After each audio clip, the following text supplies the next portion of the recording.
Então, o seu fundo imobiliário vendeu um imóvel e agora você quer saber se o dinheiro dessa venda vai para o seu bolso, se o fundo vai aumentar o rendimento dele ou não. Então fica até o final desse vídeo porque eu vou te explicar exatamente como funciona o fluxo de dinheiro de uma venda de um imóvel para você saber se vai ou não ter aumento nos seus rendimentos.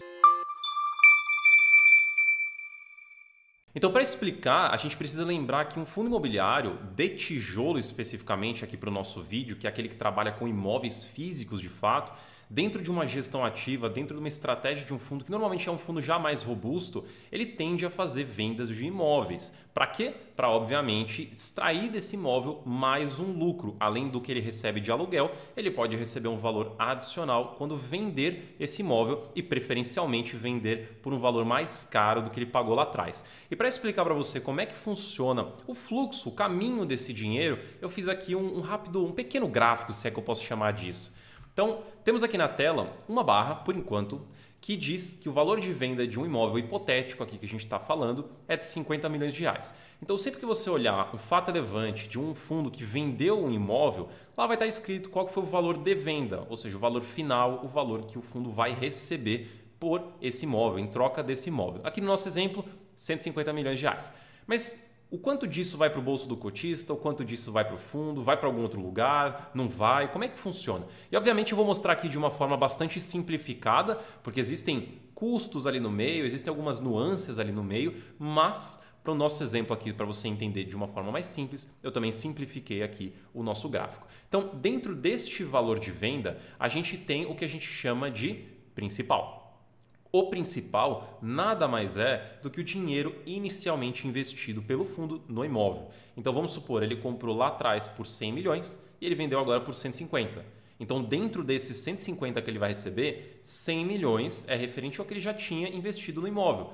Então este é o valor que ele desembolsou no imóvel e isso pode incluir também reformas ou outros investimentos que o fundo fez no imóvel.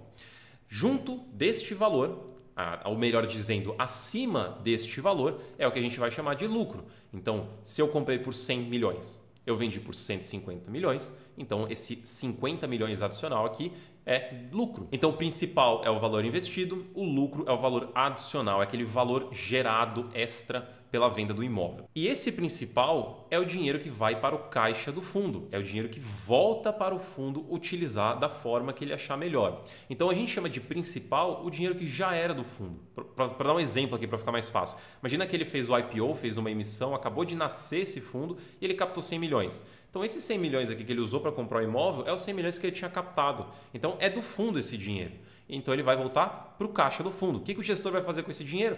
Ele pode comprar novos imóveis, ele pode pagar dívida, inclusive muitos fundos imobiliários recentemente nessas vendas dos últimos meses, o dinheiro tem sido usado para desalavancar, ele pode usar para investir no próprio portfólio, expandir algum imóvel, reformar algum imóvel, fazer alguma adaptação em algum imóvel. Então o principal é um dinheiro que volta para o caixa do fundo para o gestor usar da melhor maneira possível. Enquanto isso, o lucro é do cotista.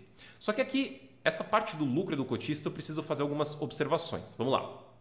Primeiro, a gente precisa lembrar que dentro dos fundos imobiliários, do universo dos fundos imobiliários, a gente tem uma lei.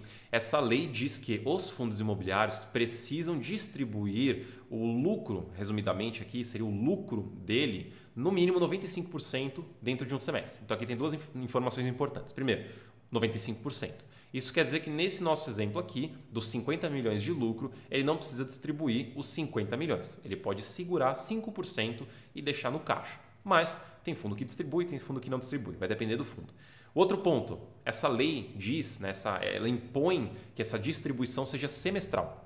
Então, se ele recebeu, por exemplo, em janeiro, esse lucro, ele não precisa distribuir se ele não quiser. Ele pode segurar, o gestor, ele pode segurar esse dinheiro em janeiro, pode segurar em fevereiro, pode março, ele pode segurar até junho se ele quiser, que é o fechamento de semestre. Aí no fechamento de semestre, se ele, como fundo, no total, estiver abaixo dos 95%, e que provavelmente ele estará, aí ele faz uma distribuição adicional. Então essas são duas informações importantes. Tem um outro ponto que entra paralelamente a esse que eu falei, que é sobre a estratégia do fundo e do gestor. Porque tem gestor que gosta de fazer uma linearização, ou seja, se ele recebeu esse dinheiro em janeiro, ele vai distribuir um pouquinho em janeiro, um pouquinho em fevereiro, um pouquinho em março e assim por diante, porque deixa o rendimento um pouco mais estável e previsível.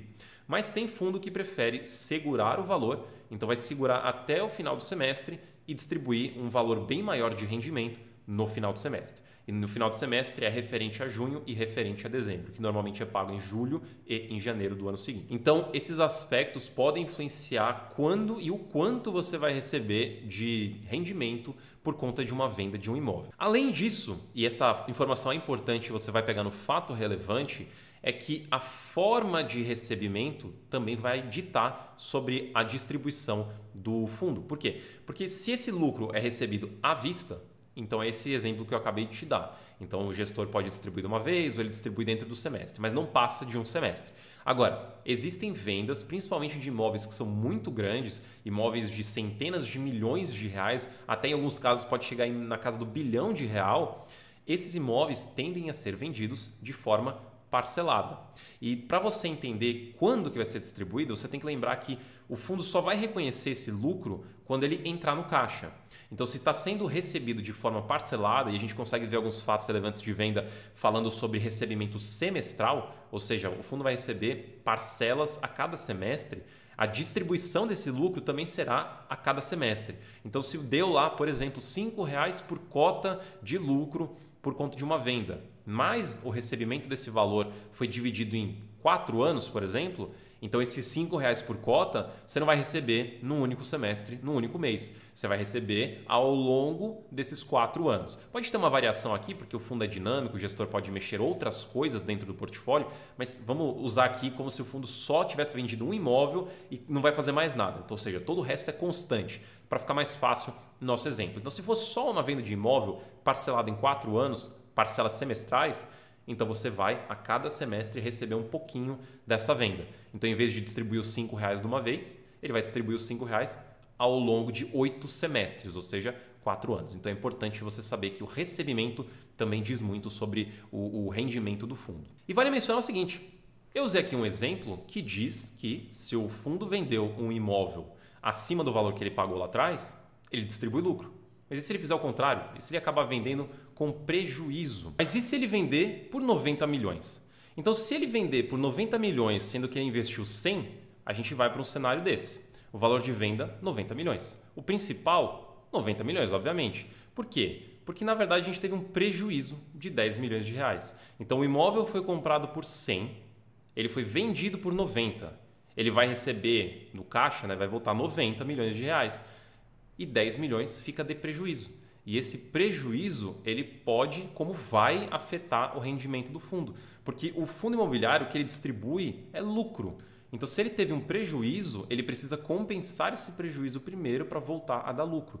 Então, se um imóvel for vendido com prejuízo, isso vai afetar negativamente o rendimento, a receita de um fundo imobiliário. Então, lembre-se que na maioria das vezes o fundo imobiliário vai vender um imóvel com lucro. Então, na maioria das vezes você não precisa se preocupar com esse cenário. Mas às vezes uma tese que deu errado, algum problema que aconteceu, alguma necessidade pode fazer com que o fundo venda o imóvel com prejuízo.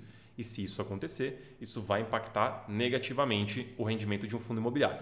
E novamente, só para reforçar, esses impactos que eu falo pensando em um fundo onde todo o resto está constante. Então, se o fundo imobiliário vendeu com lucro e não fez mais nada, aumenta o rendimento. Se o fundo imobiliário vendeu aqui com prejuízo e também não fez mais nada além disso, vai diminuir o rendimento.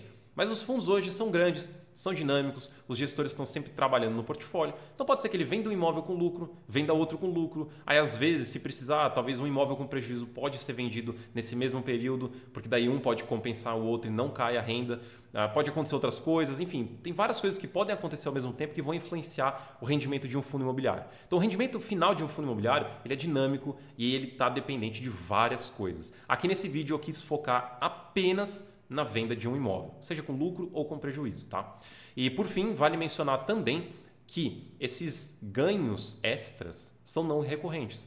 Então, sempre que um fundo imobiliário vende, principalmente aqueles que tendem a vender mais de um imóvel recorrentemente, talvez recorrentemente não seja a melhor palavra, mas ele venda mais imóveis ao longo do tempo, ele pode dar a sensação de que este rendimento que ele está distribuindo para o seu cotista é recorrente. Mas mesmo que ele consiga vender imóveis várias vezes ao longo do tempo para manter esse rendimento mais alto, é importante sempre o cotista, na hora de estudar, entender que parte do rendimento é recorrente, que é o aluguel, e parte é não recorrente, que é a venda de imóvel. Porque a partir do momento que você vende imóvel, o imóvel não está mais com você, ele não vai mais gerar aluguel para você e também não vai gerar mais lucro para você, além desse da venda. Então ele é não recorrente. Tem fundo que não consegue vender muitos imóveis, porque talvez seja um fundo menor, talvez seja porque não quer, talvez seja até porque não faz muito bem ali parte da estratégia ou não funcione muito bem. Então ele vende um aqui, um ali, só bem esporadicamente. Então você vai ter um aumento de renda e depois ele volta para o normal. Tem fundos que já são muito grandes e conseguem e querem vender imóveis recorrentemente. Então esse valor de venda, esse lucro,